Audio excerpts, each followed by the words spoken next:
उत्तर प्रदेश विधानसभा चुनाव 2022 का समर जो है वो शबाब पर है। ज़्यादातर राजनीतिक दल अलग अलग तरीके से जनता को लुभाने व मनाने का प्रयास कर रहे हैं। आज मैं बात करूंगा उत्तर प्रदेश के जनपद हरदोई के 156 सदर विधानसभा में। यहाँ अल्पसंख्यक मोर्चा से जिला मंत्री के रूप में हमारे साथ आरिफ खान सानू हैं। इनसे पूछेंगे मुस्लिम समाज को कैसे भारतीय जनता पार्टी के साथ लाएंगे। भारतीय जनता पार्टी के साथ मुस्लिम समाज आ चुका है। उसका बेस मुख्य कारण ये है कि भारतीय जनता पार्टी ने जो भी काम किया है उसमें कोई जात पात नहीं की, धर्म की बात नहीं की, सर्व समाज की बात की। अगर उसने विकास का जो भी मुद्दा लिया उसमें मुस्लिम समाज को भी हिस्सा दिया। जैसे कि अगर कॉलोनी बनाई तो मुस्लिम समाज के लिए बनाई, राशन आया मुस्लिम समाज के लिए आया, जो भी व्यवस्थाएं हैं, डॉक्टर दवा का अगर कोई मामला आता है तो मुस्लिम समाज का बराबर हिस्सेदारी। बिजली योजना जो हमारे भारतीय जनता पार्टी ने चलाई उसमें मुस्लिम समाज का पूरा सहयोग। यानी हर तरीके से मुस्लिम समाज को एक साथ रखा गया है। तो फिर मुस्लिम समाज भारतीय जनता पार्टी के साथ है। विशेष हरदोई सदर में जो 156 की जो हमारी सीट है नितिन अग्रवाल जी की, इस पर माननीय नरेश अग्रवाल जी के साथ पिछले 40 वर्षों से मुस्लिम समाज लगातार उनके साथ था। इस बार भी मुस्लिम समाज उनके साथ है, क्योंकि हरदोई की जनता ने कभी भी कोई भी सिंबल नहीं देखा, कोई पार्टी नहीं देखी, सिर्फ माननीय नरेश अग्रवाल जी का चेहरा देखकर ही वोट किया है। 3 तलाक को लेकर आपके समुदाय में विशेष चर्चाएं होती रहीं और आक्रोश भी है, विरोध भी इसको लेकर स्वर उठते रहे। लगातार अलग अलग मंचों पर लोगों ने इसको लेकर और तो और लोगों ने फतवे तक जारी किए। कैसे निपटेंगे, कैसे समझाएंगे लोगों को? 3 तलाक का जो कानून है इसका स्वागत करना चाहिए। मैं स्वागत करता हूँ। छोटी छोटी बात पर तलाक देने वाले लोगों के खिलाफ कार्रवाई होनी चाहिए। एक लड़की अपना घर परिवार छोड़कर आ रही है, छोटी सी बात को लेकर, रोटी बनाने के पीछे, पानी ना देने के पीछे, गुस्से में, जल्दबाजी में उन्होंने तलाक दे दी। ये कोई मुद्दा नहीं है। हमारे समाज को गुमराह किया जा रहा है। राजनीतिक दल 3 तलाक के मुद्दे को राजनीतिक स्टैंड बनाना चाहते हैं, लेकिन मुस्लिम समाज खुश है। आप तमाम हमारे मोहल्ले में चलिए, मैं आपको दिखाता हूं कि मुस्लिम समाज कितना खुश है 3 तलाक के मुद्दे पर। मसला है क्योंकि अब वो लोग सावधान हैं जो खुराफात करते थे। अब वो पति, वो लोग जो है अपने आप को डर महसूस करते हैं कि अगर हम कुछ गड़बड़ करेंगे महिलाओं के प्रति तो हमारे खिलाफ कार्रवाई होगी। ये बहुत अच्छी चीज़ है। एक समय था जब आप समाजवादी पार्टी में थे और एक आरोप आप पर लगता है, वो सीधा आरोप यह है कि मुन्ने में चौराहे पे एक रामायण का आयोजन हो रहा था, आपके द्वारा लाउड स्पीकर बंद करवाया गया और पुलिस के द्वारा उन लोगों को परेशान कराया गया। ये आरोप स्थानीय लोगों का है। नहीं, ये आरोप गलत है। जो वो परिवार है, मैं अभी आपसे कहूँगा आप मेरे साथ चलिए। वो मिश्रा जी ब्राह्मण समाज के हैं, उनके घर ले चलेंगे। वो मेरे चाचा हैं, उनका परिवार मेरा घरेलू। इसमें भी राजनीति हुई। वो पार्ट किसी और ने बंद कराया। उसने टेलीफोन को सिर्फ इतना कहा कि मैं मुन्ने में चौराहे आरिफ खान सानू के आवास के पास से बोल रहा हूँ। उसको लोगों ने स्टैंड बना दिया। मेरा उसमें कोई रोल नहीं है, निराधार। इसका कोई भी सबूत नहीं, कोई इसका आकार नहीं। ये विरोध, और फिर मैं राजनीति में थोड़ा बहुत विरोध तो लगता है, ऐसा कोई मामला नहीं। मैं धर्म और जात की बात नहीं करता हूँ, मैं सर्व समाज की बात करने वाला। मैं कौमी एकता की मिसाल कायम करने वाला व्यक्ति हूँ। मैं किसी कौमी एकता को तोड़ने वाला व्यक्ति नहीं हूँ। आप नरेश अग्रवाल जी के बहुत करीबी हैं, काफ़ी वर्षों से वो राजनीति में है और आप उनके साथ सहयोगी की भूमिका में। एक सीधा सवाल है, पूरा शहर अतिक्रमण में जूझ रहा है। बाईपास को लेकर बरसों से मांग उठ रही थी, अब तक क्यों नहीं? बस अब समय आ गया है, पास हो गया है बाईपास। माननीय नितिन अग्रवाल जी के नेतृत्व में अभी पास हुआ है, सरकार ने पास कर दिया है। बहुत जल्द सरकार बनते सबसे पहला बाईपास पर काम शुरू होने वाला है। और जैसे शुरू होगा, हरदोई के लोगों के चेहरे पर मुस्कान लाने का काम करेगा ये बाईपास। समाजवादी पार्टी के लोग कहते हैं और उनके मुखिया भी यही कहते हैं कि मुस्लिम समाज को मैंने सबसे ज़्यादा सम्मान दिया और साथ लेके चला। अब मुस्लिम समाजवादी पार्टी से दूरी कैसे बनाएगा? अखिलेश यादव जी जो समाजवादी पार्टी के मुखिया हैं, अगर वो मुस्लिम समाज को हमदर्दी रखते होते तो वो प्रतापगढ़ में गुलशन यादव को टिकट ना देते। ये वही गुलशन यादव है जिसने जकीउल्ला खां साहब, जो सीओ साहब थे मुस्लिम समाज के, उनको मर्डर करने का काम जिसने किया था, उसको टिकट देकर अखिलेश यादव ने साबित कर दिया है कि वो मुस्लिम समाज के साथ नहीं हो सकते कभी। इसको मुस्लिम समाज को समझना चाहिए और अखिलेश यादव जी को सबक सिखाना चाहिए। आने वाले 2022 में पुनः योगी सरकार बनाकर मुस्लिम समाज दिखा देगा कि मुस्लिम समाज अखिलेश यादव का बंधुआ नहीं है, समाजवादी पार्टी का बंधुआ नहीं है। उनकी पड़ी हुई जेब में हम उनके नोट नहीं हैं जो वो चाहें जब चाहें खर्चा कर दें। हम बिकने वाले वोट नहीं हैं, हम क्रांति लाने वाले वोट हैं। आने वाला 2022 माननीय योगी जी की सरकार बनाकर एक क्रांति लाने का काम करेगा इंशाअल्लाह। आपके नेता नरेश अग्रवाल पर फिर एक आरोप है, जनपद में कोई भी ऐसा शिक्षण संस्थान नहीं है जिससे कि यहाँ कोई डिग्री और डिप्लोमा इस टाइप का, सिर्फ ग्रेजुएशन।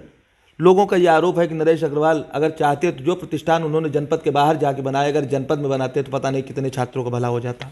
आने वाला समय आपको इंशाल्लाह इस बात से भी रूबरू करा देगा। समय बहुत अच्छा है, आने वाला है, और इस सरकार जैसे ही बनेगी इंशाल्लाह हरदोई जनपद में बड़े बड़े कॉलेज खुलाए जाएंगे, तय है। अब ये तो चुनाव है, विपक्ष अब चुनाव के टाइम से बातें करता है, अभी तक कहाँ थे? अगर विपक्ष के लोगों को इतनी फिक्र थी तो 5 साल उन्होंने काम क्यों नहीं किया? हमारे नेता माननीय नरेश अग्रवाल जी कहते हैं कि अगर किसी नेता के बारे में बात करो, उसको नीचा करना चाहो तो उससे बड़ी लकीर खींचने का काम करो। हमारे नेता माननीय नरेश अग्रवाल जी ने जो लकीर खींची है, अगर विरोधियों की क्षमता है तो उससे बड़ी लकीर खींचने का काम करें तो लोग जान जाएंगे कि हाँ ये नेता है। लेकिन मुझे विश्वास है लकीर इतनी बड़ी खींच दी है नरेश अग्रवाल जी ने, जो उसको पीछा करना मुश्किल है। इस जन्म में तो नहीं, 7 जन्म में पीछा नहीं कर सकते। नरेश अग्रवाल एक ऐसा नाम है जो हरदोई की जनता के दिलों पर राज करते हैं। माननीय नरेश अग्रवाल जी, नरेश अग्रवाल ने हरदोई देहात बहुत बड़ी ग्राम सभा है इस सदर विधानसभा क्षेत्र की, नहीं जनपद की अगर बात करें, जनपद की सबसे ज़्यादा वोटों वाली ग्राम पंचायत हरदोई देहात है। अख्तर गाजी को नरेश अग्रवाल जी ने प्रधान बनाया, 5 साल संरक्षण दिया। उसके बावजूद क्या परिस्थितियाँ थी? अल्पसंख्यक समुदाय के लोग अगर उनके साथ जुड़ना ही चाहते थे तो क्या कारण थे अख्तर गाजी दूसरी पार्टी से दावेदारी कर रहे हैं? और ऐसा कुछ नहीं है। माननीय नरेश अग्रवाल जी जो चुनाव लोग लड़ते हैं, चाहे प्रधानी का हो, मेंबरी का हो, चेयरमैनी का, जो लोग लड़ते हैं उनको मना नहीं करते। जो लड़ जाता है, जीत जाता है, वो उनके खेमे में आ जाता है। अख्तर गाजी को मुस्लिम चेहरा, कितने बड़े वो चेहरे हैं, उनसे बड़े बड़े शहर में चेहरे हैं। हाँ, अब हर आदमी उनके संरक्षण में चाहता है कि हम कुछ ज़्यादा आगे तरक्की कर जाएं। आप काम करिए, जनता के बीच में रहिए। अगर अख्तर गाजी इतने बड़े अच्छे काम करने वाले व्यक्ति तो चुनाव हारते नहीं। वो चुनाव कैसे हार गए? रही बात नरेश अग्रवाल जी की, नरेश अग्रवाल जी के बाद जो जाता है वो नरेश जी का व्यक्ति होता है। विपक्ष विपक्ष की कोई बात नहीं, ना उनकी कोई डमी कैंडिडेट की बात है। वो अपनी इच्छा अनुसार अपने आप को आगे बढ़ाने के लिए कोशिश कर रहे हैं, प्लान कर रहे हैं। अब हमारे प्रत्याशी माननीय नितिन अग्रवाल जी हैं तो उनको कैसे आगे नीचा किया जा सकता है? हरदोई में राज करने की बात अगर आती है और राजनीति की बात आती है तो राज वही करता है जो दिलों पे राज करता है। ज़बरदस्ती और धोखेधड़ी से राज जनता के ऊपर कोई नहीं कर सकता। लेकिन अगर किसी को राज करना है तो वह माननीय नरेश अग्रवाल जी से सीखे।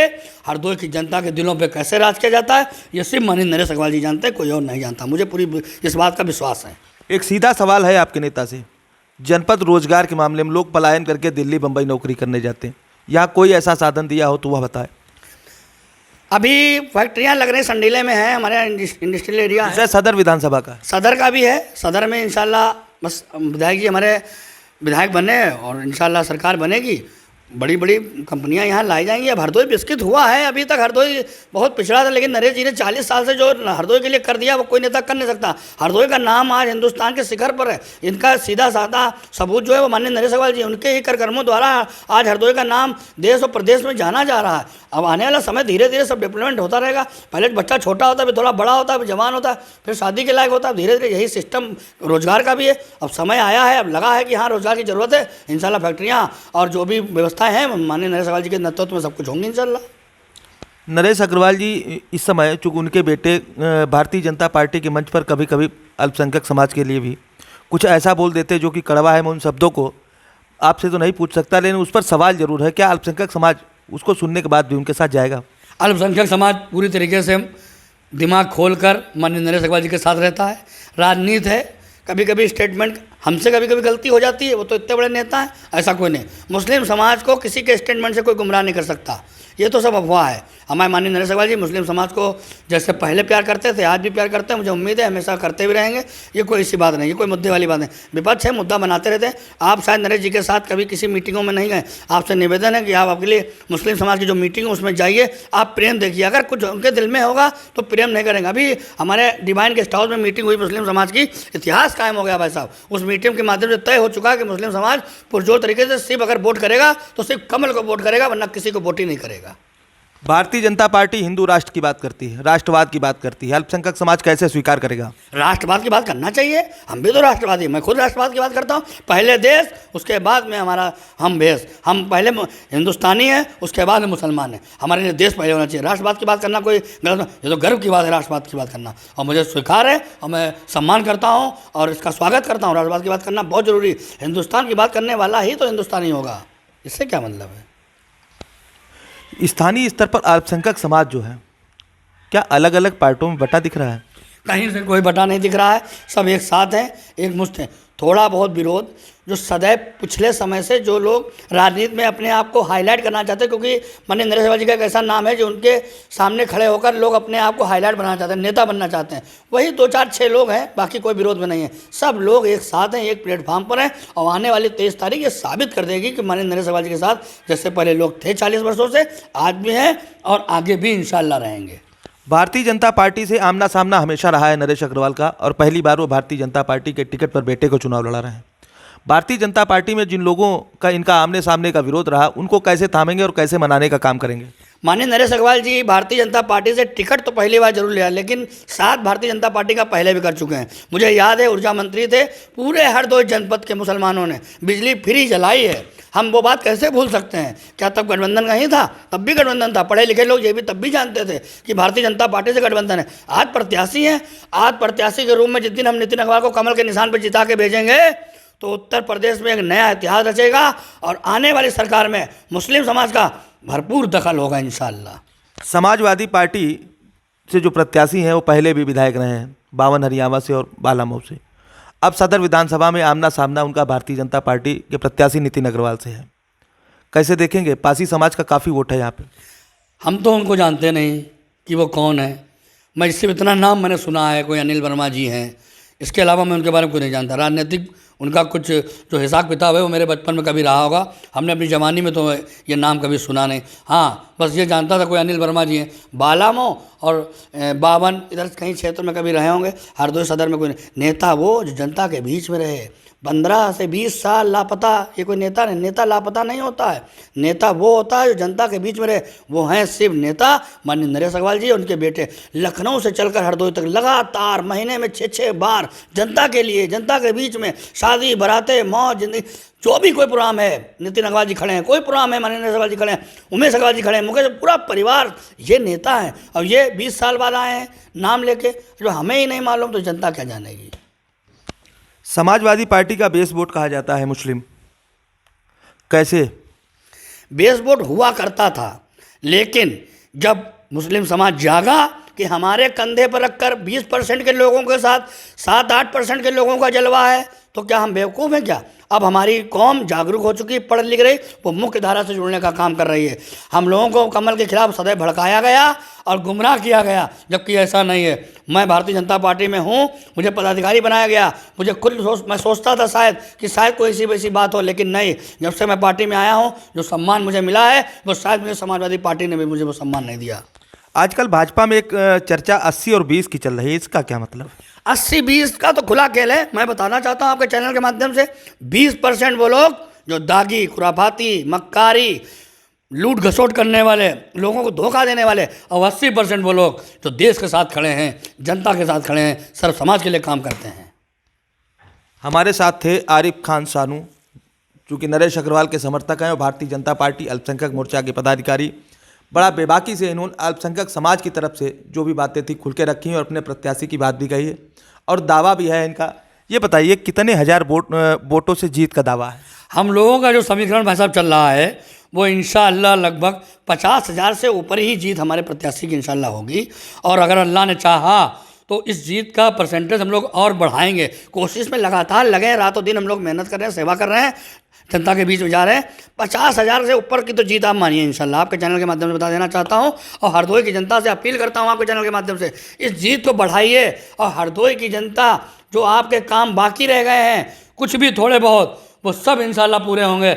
आप माननीय नरेश अग्रवाल जी को आगे बढ़ाइए, आप स्वयं आगे बढ़िए, ये आपसे वादा अल्पसंख्यक समाज के लोगों से वादा करता हूं कि अगर आपकी कहीं पर पसीना गिरेगा तो मैं अपना खून मारने को तैयार रहूँगा। माननीय नरेश अग्रवाल जी के नेतृत्व में आपको एक काम बताएंगे, मैं आपके 10 काम करने के लिए तैयार रहूँगा। आप लोग माननीय नरेश अग्रवाल और उनके बेटे नितिन अग्रवाल कमल के नाम पर चुनाव मोहर लगाकर जिताइए। आपको सर्व समाज के साथ खड़ा किया जाएगा। आपके मान सम्मान के लिए हम लोग लड़ेंगे, आपके मान सम्मान को आगे बढ़ाने के लिए हम लोग लड़ेंगे। भारतीय जनता पार्टी में आपका जितना विरोध दिखाया जाता है वो कतई खत्म हो जाएगा। आप भाजपा के मंच पे बैठे मिलेंगे, ये इंशाल्लाह आपसे वादा है मेरे भाइयों। हमारे साथ थे भारतीय जनता पार्टी के नेता आरिफ खान सानू। बड़ा बेबाकी से इन्होंने अपनी बात रखी है और अल्पसंख्यक समाज को भाजपा से जोड़ने की बात कर रहे हैं। अब देखना यह होगा 2022 के चुनाव में सदर विधानसभा में अल्पसंख्यक समाज के लोग किस पार्टी के साथ जाते हैं या तो अभी भविष्य के गर्त में है। लेकिन माई भारत से बात करने के लिए आपका बहुत बहुत धन्यवाद। धन्यवाद। कैमरा पर्सन संतोष के साथ अरविंद तिवारी, माई भारत, हरदोई।